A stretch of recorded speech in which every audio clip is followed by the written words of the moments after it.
Hello and welcome. This is SPAG Dialogue and I'm Iknoor Kaur. It's World Sight Day, and at SPAG Dialogue, our constant effort is to create meaningful conversations that define narratives for a better world. The first step to change, we believe, is conversation, and we are here to start one. So, on this note, we have a very exciting session lined up for you. Don't look away. Why eye care is important now more than ever. We have experts and key opinion leaders in the field joining us for this chat. Introducing Dr. Rees. He's a vitreoretina surgeon and director of IDOX Hospital in Chennai. Dr. Ritika Satdev, the director, Center for Sight. Dr. Radharatna Sangavel, a national ophthalmology faculty member and a digital influencer who focuses a lot of her time on online education. Thank you so much for joining this panel. It's a pleasure having you on board. I just want to start by highlighting some data because I think it's extremely crucial to identify and establish why we really need to have this conversation today. Why are we even talking about eye care? Why is there such a need to talk about eye care today? The WHO has in fact put out some data recently that says that globally, at least 2.2 billion people have a near or distant vision impairment, and at least 1 billion or almost half of these cases of vision impairment could have been prevented or are yet to be addressed. In fact, vision impairment poses an enormous global financial burden, with the annual budget cost of productivity losses associated with vision impairment from uncorrected myopia or presbyopia alone estimated to be 244 billion US dollars and 25.4 billion US dollars. These figures are huge, and I want to come to Dr. Ritika right away. Why do we even have these figures today? Why is eye care not that important when it comes to healthcare? Where is that gap? So I think the theme of World Sight Day every year is to create awareness about eye health. Overall, the irony is the eye is the easiest organ that you can localize symptoms to, because you may not know what's happening in what part of the body, but the eye gives you a clear cut sign in terms of affected vision. Yet there is less awareness and less urgency about eye care. If you look at a lot of data, we always focused on blindness. Blindness basically means the person doesn't have enough vision to even be independent. But now the concept is moving towards impairment, because you need crisp vision. We are now living in a world where a lot of our activities, including our digital life, require good vision. So we need to work towards eye health and not just treating blindness. And that gap is tremendous, because all the programs earlier were directed towards elimination of blindness. It is only now that we're talking about impairment and the fact that you need perfect vision. It is this perfect vision that helps you function. It helps you learn, be it in school or be it in the workplace. And we now have more awareness coming in because we have newer diseases. Digital eye strain, the fact that you wear a mask is inducing dry eye. That's a new concept called mask associated dry eye. And people are getting significant eye strain, and if they're not wearing spectacles. So all this is contributing to awareness, and therefore the conversations are starting. But though conversations have started, the actions have not. So even during COVID, 30% less people claimed to have visited an eye doctor. So the visit to doctors have again reduced because it is still looked at something which is not urgent. So the follow through has not happened. But yes, I think the digital eye strain is increasing the awareness, and let's hope the follow through follows. Absolutely. And Dr. Rajaratna, I want to bring you in here. I mean, you're a digital influencer. You try to create awareness in your own way and get people talking about it. The point that I want to make here is, why is it so hard to drive that message across? Is it because symptoms come gradually or they might not be that apparent? What is the reason? See, I would say actually people are quite aware of what's happening. But as an ophthalmologist myself, why people don't turn up to the ophthalmologist, as Dr. Ritika rightly said, because very often they feel, they are paying way more than what they could just get by just walking into a pharmacist and getting those eye drops. So there are a lot of things that go unnoticed just for that reason. they think that we fleece, that generally that it's that mentality in our people that refuses, that makes them refuse to seek healthcare and especially eye care. See, when they have some other problem, they feel like, I need to see the doctor. But when it is the eye, they feel anyway, I'm going to get that same 200 rupees or 300 rupees ka medication. Now, why should I also pay that consultation fee to this doctor when my pharmacist is just going to, lift the drops from the shelf and give it off to me? And I think that's one prime reason why there is lesser walk-ins to the clinic. And digital eye strain, as Madam rightly said, most of them are reading, they are reading on their phones. Even about digital eye strain, they read about it on the phones.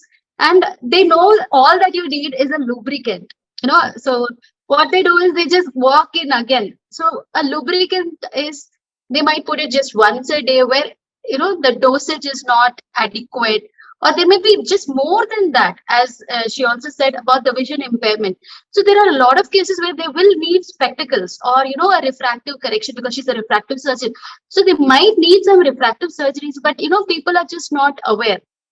Because when you're a myope, you can see all your near things very, very clearly. So they just make do with that and they don't seek healthcare. So it's basically, I would say, the attitude and their general outlook towards medical practitioners that keeps them from visiting clinics for all this. Quite a catch-22 situation there. No, it really stuck with me when you said that, people are even reading about digital eye strain on their phones or on a screen. I mean, that's really the irony of this whole situation, right? Just shifting gears and highlighting the role of the pandemic. We've seen how about 23% of our population has seen their eyesight weakening because of excessive screen time. And a lot of these factors are cataract, glaucoma, or age-related macular degeneration.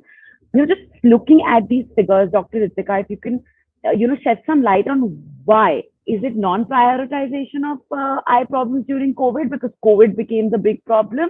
Or is it just a massive increase in screen time? So I think we have two issues. First is that definitely the pandemic has accelerated certain eye conditions. For example, the fact that children are now hooked onto a near device and they're not doing any outdoor activity, that has significantly accelerated the induction of myopia or the need for glasses, the minus power coming into children. So we've had prevalence reports of say 4%, 5%, and now the estimate is about 2050, 50% people will have refractive error. So the fact that you're just looking at some target which is near, your eyes are in an accommodative spasm, you're not doing enough outdoor activity, so children are getting glasses. That is compounded by the fact that they're not getting an eye checkup so easily. Because if you go to a local optician, they're not very enthusiastic about refracting children because it requires more expertise, requires dilatation. So these children actually need glasses, and 1% of them may actually develop a lazy eye if they're not given glasses, because it is the brain that is working with the eye at this time. And if you don't give them the correction at the right time, in adulthood, you can never have that eye fully functional with perfect vision. So refractive error is definitely something that is increasing. The digital eye strain is causing dryness. Estimates have now increased to about 50% people suffering from dry eye. And the enhanced use of masks, see, when you're wearing a mask, the breath is actually moving out and hitting your eye. And that is causing evaporation of the tear film. So there is an element called mask-associated dry eye. There was a time when people were so scared that it was advocated that wear a mask even indoors. So if you wear a mask all day and you're on the screen, it's a perfect cocktail for having dry eye. So these two are essentially accelerated by COVID. That said, regular eye examinations have been down by more than 30%. And glaucoma, diabetic retinopathy, age-related macular degeneration are diseases which are silent. So if you don't come up for a routine eye exam, you will not detect them in the earlier stages where it is easier to prevent or treat, or at least counsel. So these routine detections in mild cases are becoming lesser. Studies have shown that 90% glaucoma cases are undiagnosed in India. This number is much lesser, say 40% in the Western world. So as it is, we are suffering from a lack of knowledge about eye, and not visiting the doctor due to COVID is only enhancing these silent killers of sight, just spread to a severe form. Yeah, and glaucoma, since you mentioned, is also it's also something that is not easily recognizable, right? Because the symptoms are so underlying. And I want to bring in Dr. Khatri in on this.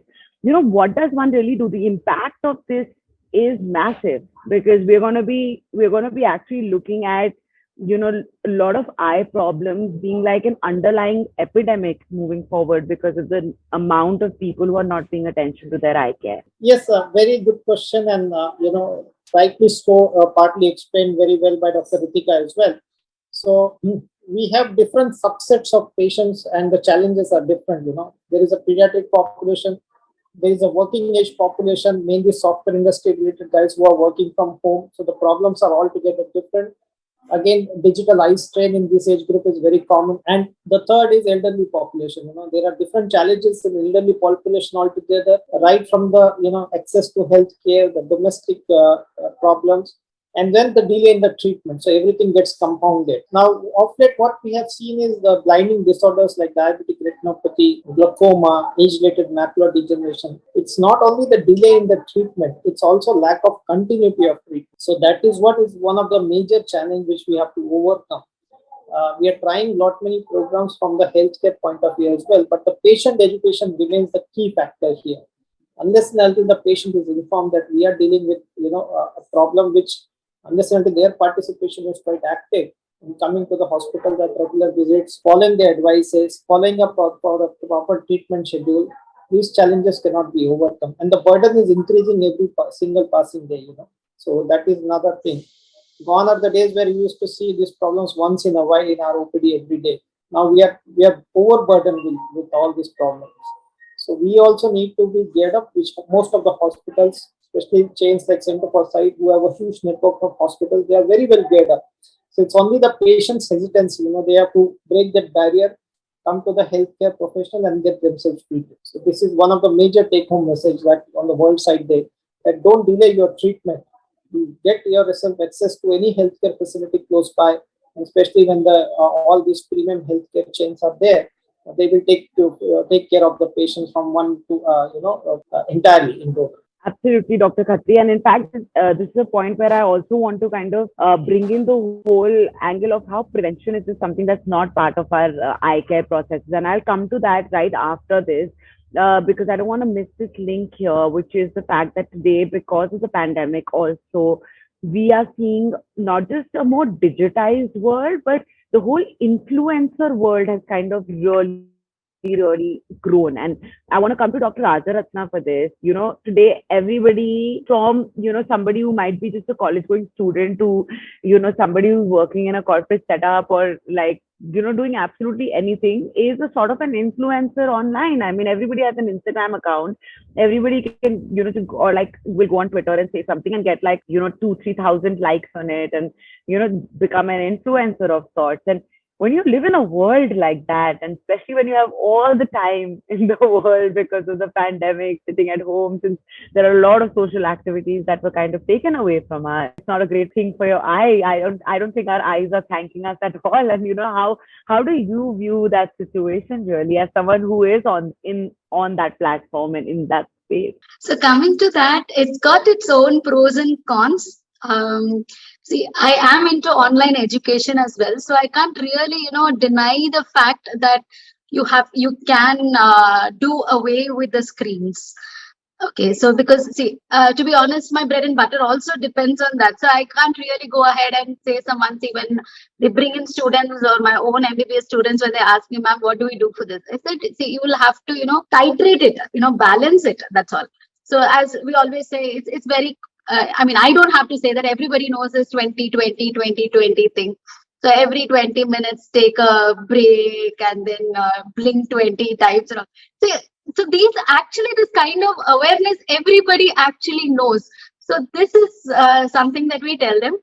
And coming to this digital platforms, during that lockdown especially, you had amazing content and on all the OTTs. You just couldn't resist them, and you're not going for work because we didn't see last year 2020 nobody even knew what the virus was, what exactly it was, including us, especially ophthalmologists, because when I was in part of WhatsApp groups with other specialists, other specialties, I really wouldn't understand what they're talking about. I'm like, For us, it's not, we don't get exposed to that much of COVID. See, even today, we don't have COVID related eye thing that much. Yes, you do have the mucor, the black fungus and all that, but not that much. So for me, the virus itself was not very attractive at that time. So all of us were into these OTT, throwing out, amazing web series, and they're so addictive. So that is one component. Entertainment keeps you, it keeps you engaged and also entertained. And at the same time, there was education thing, because children had to be educated. You can't, keep them away from education for a longer period of time. And after some time, when we realized the schools could still not be open, so online, everybody had to move to online, whether they liked it or did not like it. So at one point, even when you were advising some kind of digital detox, it was not possible. So, and yes, and coming to this influencer thing, so this influencer thing was this word is a new word that even I got myself tagged to only since 2020. It is not a conscious choice. Okay, so for the past decade, I've been into teaching, and for the past 5 years, I've been into online teaching. So it just so happens. I think you pointed out a really, really important aspect of it, that it's a fact. I mean, people, it's hard to say that, like, don't look at your screens, right? But I think this brings us back to what I mentioned right before I came to you, which is the fact that prevention is not part of our, clinical protocol when it comes to eye care. Like, people just do not look at getting regular eye checkups done until and unless there is a problem. And Dr. Ritika, if you could just kind of elaborate on where that gap is, how can we bridge that gap moving forward? So I just want to make a small point. We all have counters for how many steps we walk, how many calories we consume. There's a lot of awareness, but nobody has counters for screen time. See, if you eat more, it comes at the cost of weight, right? So similarly, screen time comes at the cost of, eye strain. And these are things that we are ignoring. There is a fitness surge, so as to say, in terms of weight loss, in terms of, but how many people are really talking about eye health? It's just not as fashionable, so as to say, but it must be part of your fitness regime, because if you have eyes that are strained, your overall ability to be productive at work, it does start getting affected. And please note that dryness increases with age. So, after a certain age, dryness will only increase.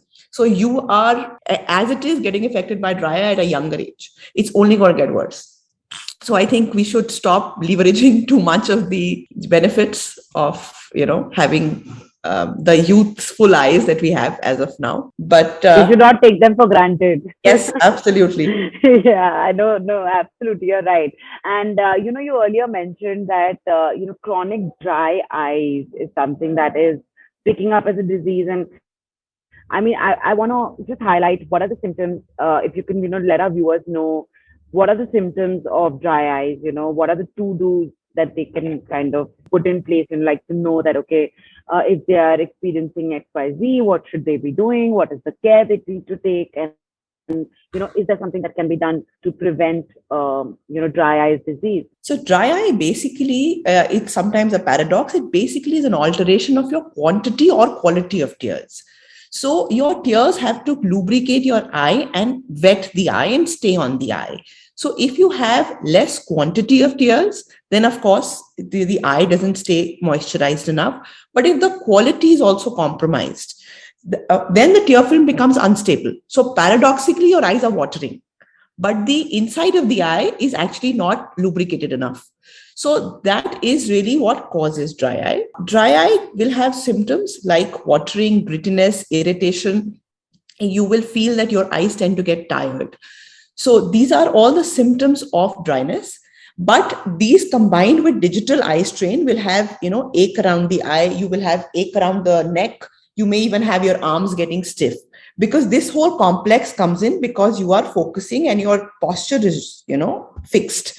So this is the digital eye strain syndrome, which moves not only around the eye, but also your neck, shoulder, arms, and that area.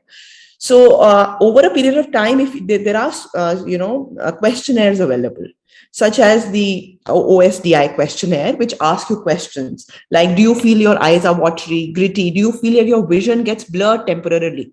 because when the tear film breaks up, the eye is no longer smooth. And when you blink or insert lubricants, your vision clears up again. Do you feel that working on the computer for many, many hours actually makes your eyes feel tired? So tiredness. So these are all symptoms which through a questionnaire you can assess that do you have dryness? Dryness, if it is there, has to be treated with lubricating drops. Some of them are available over the counter. So that makes the patient not really visit an eye doctor. But do note, it's not only lubricating drops. You have to see if your vision is perfect and you need spectacles. So those two elements then get missed out. That's a very important point. In fact, I'll bring in Dr. Khatri here. We were just before this session, we were having a discussion about how in India, there's a culture of self-diagnosis, right? Now, Dr. Ritika made a very interesting point, which is that, a lot of these lubricants are available over the counter, and that can actively prevent dry eyes and, not make it a chronic epidemic of sorts. Dr. Khatri, your inputs in terms of, when people are actually looking to self-diagnose something related to the eyes, what are the things that they really need to keep in mind to make sure that they're not harming their eyes more than, actually helping them? Again, self-diagnosis and self-medication, these two things which has to be avoided, especially when it is concerned, related to your eyes, just for three simple reasons for this. One is the diagnosis most often can be incorrect. Second is the treatment will not be correct. Even if it is a simple refractive error, that means you are not seeing well and you need to go on glasses. Unless it has been thoroughly checked, especially for the younger generation and the kids, and it has been prescribed correctly, then only the vision will be good. And now, if the vision is not correct, you are going to cause strain to your eyes, strain to your posture, and then the digital eye strain of the computer vision syndrome and things that comes and set in. And once this set in, then it becomes a vicious cycle. Very difficult to break this. Once the child or once the adult has a computer vision syndrome related problem, it's very difficult for them to get out of this. In spite of good healthcare treatment at that point of time. The third thing, self-medication and self-diagnosis, what we don't advise is most often are not like diseases like glaucoma, diabetic retinopathy, macular degeneration, and so on. The list goes on. Or uveitis for that matter, keratoconus. We are seeing there is an increased incidence of keratoconus, especially in last 2-3 years. These are, not treated correctly, can lead to disastrous complications later on, in spite of best of the treatment available. So you need to treat that in time. These are all blinding diseases, and ignorance we find is one of the key factors here. It's not that the facilities are not available. Gone are the days where we used to say, okay, in India, even in tier 2, tier 3 cities, there are very good facilities which are available. It's just that accessibility is there. It's up to the patient and their caregivers to make full use of it. So this will be my piece of advice for today. Absolutely. And I think through this discussion, the one thing that we have established is that there is definitely a need for more awareness amongst people. And there is also a need for people to start prioritizing their eyes over, like waiting for it, instead of waiting for it to kind of go bad and like things to then reach a point where there might not be much scope for improvement. Right? Because like Dr. Khatri also said, that we do have the facilities today, we do have everything at our disposal. The idea is for people to really get out there and get their eyes examined in time and get that treatment. Dr. Rajaratna, you work in the education space. You focus on making people aware about these things to kind of educate the public. Do you think it's really a daunting task to get people to start caring about their eye health as much as they care about everything else when it comes to their health? Can we make eye care an important part of healthcare? I think it's not about we can. I think we should, because it's extremely important. As everybody knows, a lot of things in the eye does not show up. It doesn't really show out. The only thing when people are concerned is when their eyes are red or when they have those black circles. That is when they are concerned. See, anything inside the eye or anything beyond that, it does not really show up outside. So as long as, it's not visible outside, people are not concerned. I think that's the biggest part. See, if you have, some mark here, people are concerned. You have a mark here, you're concerned because it shows, it's a blemish. But as far as the eye is concerned, there's no blemish as such. Like a refractive error is not going to cause a blemish. But let's say and that's also one of the reasons why it's very difficult to make the parents understand that, the child has to wear the glasses, or make the child understand that the child has to wear glasses. Sometimes we go into some tricky statements with them, like for example, even I tell them, there are cases where refractive errors do cause a little bit of squinting, tirchapan. But उनको थोड़ा exaggerate करके बोलना पड़ता है कभी, when you grow up you'll have a squint, and then the parents are concerned because अरे शादी के टाइम क्या हो जाएगी, child is still a 5-year-old kid, but the parents are concerned about that. So you have to kind of use the mentality that is prevalent amongst people to educate them also. As far as this refraction, as everybody says that, see, the child, when they don't wear those glasses during those appropriate years, those years, you can't correct them later, and at that point in time it shatters your dream. Like when people come for qualify for the police exam and come for the medical, and then we tell them no, one eye is lazy, and then they say, ma'am, this has been my dream all through my life, now it's shattered. So it's important that children must undergo a regular eye checkup. I mean, just one eye checkup a year. And teachers should be aware that when a child is not focusing on studies, child is inattentive, child is just talking to the neighbor, it's not because the child has some other problem, it just could be an eye problem. The child is not able to see what is written on the board, or is having that strain while reading, so the child is doing everything else other than reading. And also, there's one good thing about this lockdown that I noticed was, I mean, at least amongst our medical fraternity, my colleagues, they were also at home, spending more time with their children, in sitting along with them during their online classes, and they realize that their children are screwing their eyes when they are looking into the laptop. So they ask, okay, so does my child need an eye checkup? I said, of course, yes, you should have got one done by now. The child is already 6 years old. And so there were so many issues like this that did crop up. So that means eye care is very, very essential, especially in children, and also in this middle age groups where they're getting diabetes. And as Khatri sir said, these posterior segment disorders, they don't manifest outside. You don't see anything outside. They might be losing their vision, they might be thinking everything is normal, but they reach one end stage where even the doctor, whatever he might want to do, will not be able to restore the vision. So yes, so the awareness is extremely important, and yes, that is, I think, what we're doing. And I think I really kind of hung on to your point about the fact that sometimes social conceptions play a huge role in these things as well. And I think we do need to, we need to work towards messaging that fits in those social conceptions, but also kind of works towards breaking those taboos also as well, right? I think we need to work in an extremely inclusive space while we talk about all sorts of care with regards to our health.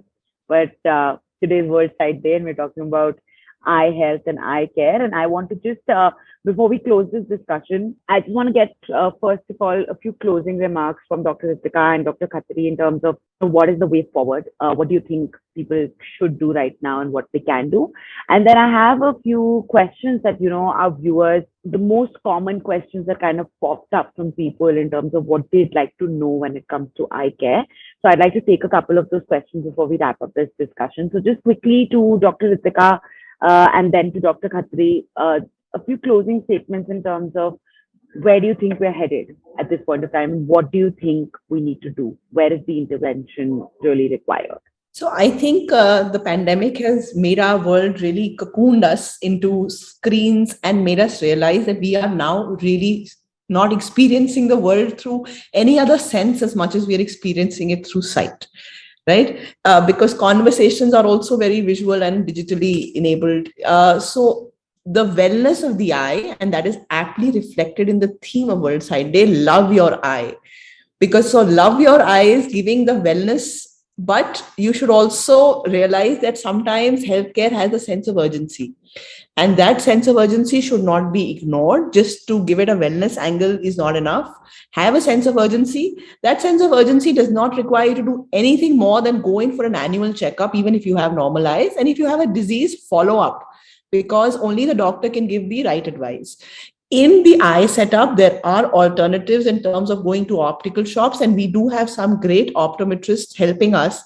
But please, if you have an eye disease or if you have young children who need spectacles, it is an earnest request to take the expertise of an ophthalmologist for specific cases, most definitely. Dr. Khatri, just closing statements from you as well, just kind of taking the baton on from Dr. Ritika with regard to what we really need to do. Yes, so I always, believe that we again can divide this into three segments.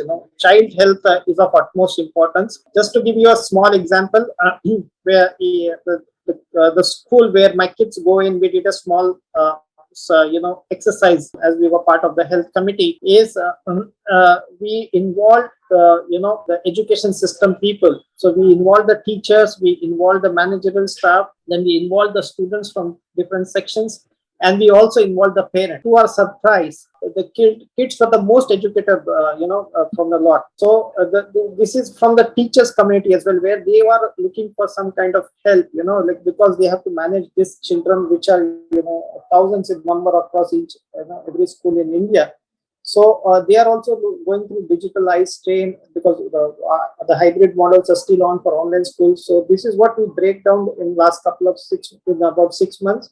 So this was one of the area where I really stressed that the digital world is going to stay here. So the kids have to be fine-tuned and also make them understand how to use these facilities to their extent, which can benefit to them in the maximum way, but at the same time, which should not harm your eyes. At the same time, refractive errors and dryness have been highlighted by Dr. Ritika as well, which should not be overlooked into this. When it comes to the adult population, we did a lot of work with people from IT sectors because they were working from home. So another factor which is quite, massively setting is depression. People are psychologically depressed, working from home, not being, socially attached and away from home. So there are a lot many factors which we have to interplay on that. So this is the one thing which we have to overcome.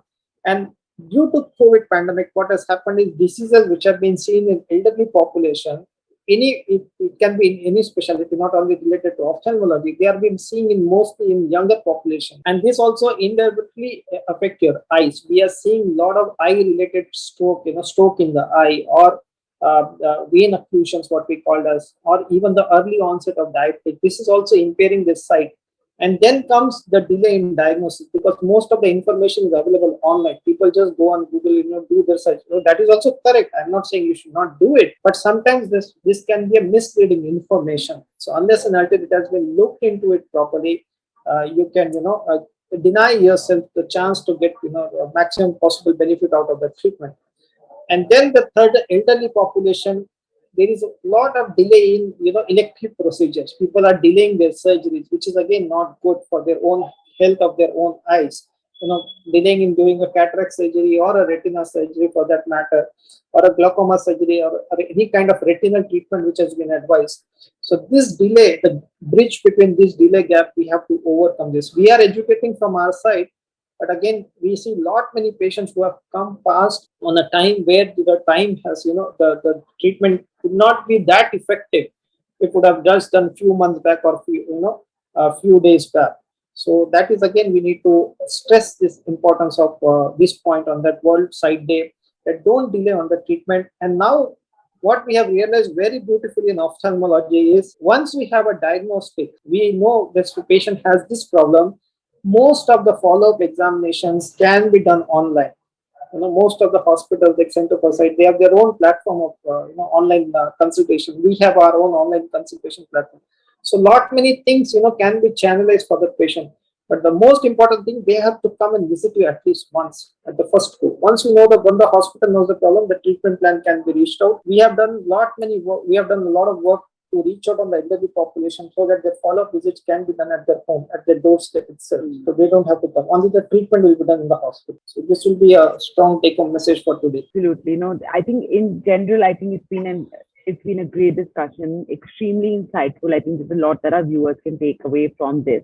What I want to just do now before we quickly wrap up in the next 5 to 7 minutes is that I want to take up a few questions, like I said, that we got from our viewers in terms of what are the most commonly asked questions when it comes to eye care. And if we can do this in a quick rapid fire format, I think that would be really interesting for our viewers as well. So I'll just I'll ask out the question and I'll call out the name of the person that I'd like to answer the question. And if you could just give me a quick, short, crisp answer to that question. These are very basic, FAQs with regards to eye care. So let's get started. We have some very, very interesting questions over here. Just getting started, coming to Dr. Ritika, how often should we get our eyes examined? At least once a year for children and above the age of 40. But regularly once a year is something that is recommended, starting from birth. All right. Going to Dr. Rajaratna, what are the major causes of vision loss for individuals aged 40 years and older? It's not about vision loss, it's more about the visual impairment. One thing is, as you age, you get the presbyopia where you have the need for reading glasses. Okay, so that's one thing. And then we have a lot of huge diabetic population in India. So you have this diabetic retinopathy. And with age, you have cataract setting in. Then you have this glaucoma, which is a silent killer. I mean, if you see glaucoma practitioners, they'll tell you there's like a lot of undiagnosed glaucoma. And ARMD as well. That is you said it, age-related macular degeneration. Absolutely. Going to Dr. Khatri, what exactly are the initial symptoms of glaucoma? Since we've highlighted multiple times that it goes undiagnosed most of the time. So what exactly are the initial symptoms of glaucoma? There are two main simpler forms of glaucoma. One is called as a silent killer, which is in medical terms called as an open-angle glaucoma, where till the time patient loses significant amount of peripheral vision, they will not even realize that they have got glaucoma. It rarely causes any major eye problem apart from the vision loss and the eye heaviness sometimes. The second most commoner type is, which is most commonly seen in Asian population, is called as angle closure glaucoma, which is actually a slightly serious problem where the drainage channels of for the fluid to get drained from the eye are a little narrower. And this form of glaucoma, unless and until it has been looked by a specialist, can be often misdiagnosed or underdiagnosed.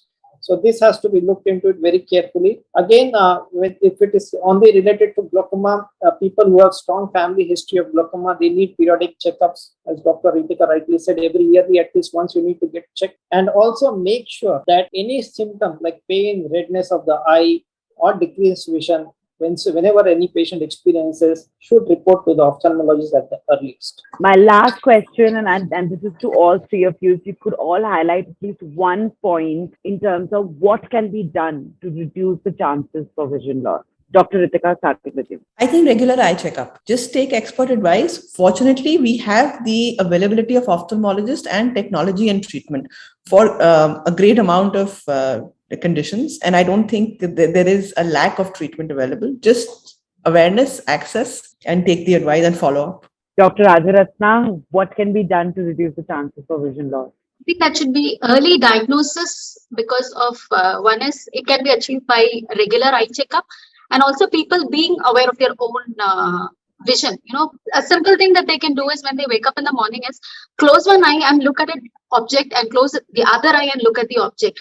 That is one of the early ways they can pick it up at their own homes, especially the older ones who have diabetes and age-related macular degeneration and glaucoma. This is one simple thing that they can be doing at home to pick it up early. Dr. Khatri, just to close this rapid fire round, what can be done to reduce the chances of vision loss? I always say these are 3 A's for this. To any patient or to any layman also, whenever I address any gathering, I always say 3 A's.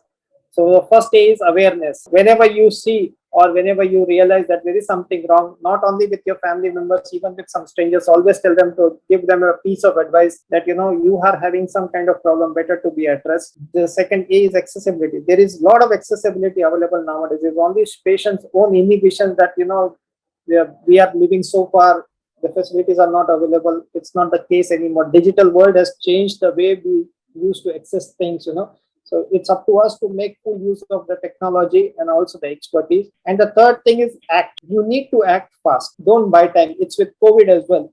The moment you realize you have some symptoms, you act fast. What are you waiting for? The world is there to help you out. And all the healthcare professionals together, not only us, they are all fighting especially the message from IOA IAPB, that is International Association of Prevention of Blindness, this World Sight Day has been designed by them in such a way that we need to create more awareness, more accessibility, so that we see, a blind-free world. That is what is the aim. And I think it's a perfect sort of a motto to end this discussion, awareness, accessibility, and action. And I think that's something that our viewers are definitely going to take away with them at the end of this discussion. Thank you so much, Dr. Ritika, Dr. Khatri, and Dr. Rajaratna for joining us today. I think it's been an extremely informative session.